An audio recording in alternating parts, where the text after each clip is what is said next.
Many CMOs have to handle a crisis at some point in their tenure, but I understand you had a crisis happen immediately in taking your role at Emory Healthcare. So it's interesting. So although I've been at Emory for a number of years, I had only been in my role barely a few weeks as the corporate director for marketing when I got a call from my dear colleague that we would be receiving the very first Ebola patients to be treated in the United States later that week.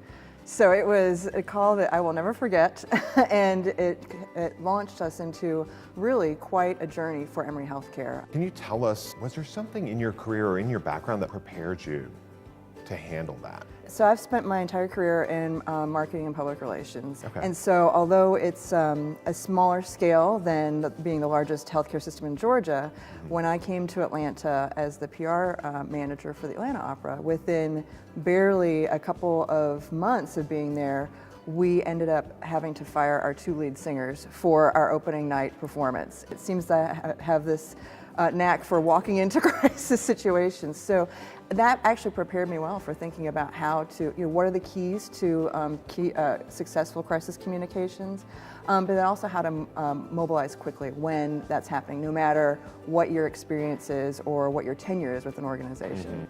I'm sure there were many unknowns during that time.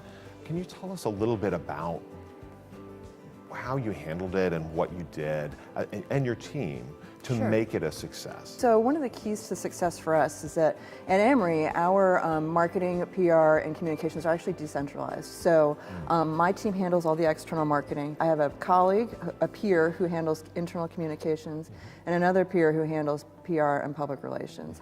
And so what was key is that we had internal meetings leading up to the arrival of the Ebola patients, where we were very clear on what roles each one of us played. My team handled the external marketing and social media. Vince's team handled PR, Melanie's team handled internal communications. And first and foremost, the three of us have worked together for a long time, so having that collegiality and kind of unspoken norms among the three of us really helped us mobilize when we were in this crisis situation. The most important thing with crisis communications is that you let your internal audiences know first, because the last thing you want is for your own employees to hear about it in the media or now on social media first. So we needed to come together very quickly to align on messaging and what we called message hygiene, so that we're all very specific on what the messages are that we're putting out, who's putting what out when, and that we're cascading those appropriately to each of our audiences. So it was internal first, then the media, then we'd post on social media.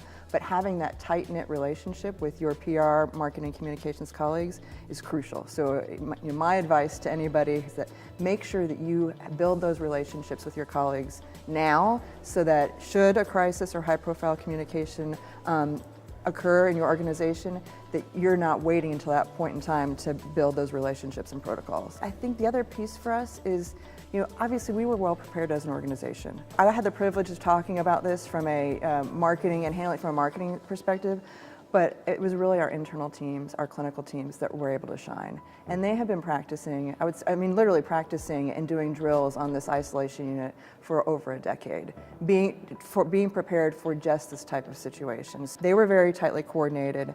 They were very collaborative. Our team was very collaborative with us on approving the right messaging to be going out and the correct content. Do you have any other tips or advice for people in a similar role to you, or that might be aspiring to be in a situation or a role that like yourself? One of the things that whenever I give talks or interviews like this, I want people to realize, although I work for the largest health organization in Georgia, I didn't always. And early in my career, I worked for very small nonprofits. That the keys to success in any of these situations, they can apply no matter how large or small your organization is. So my three takeaways,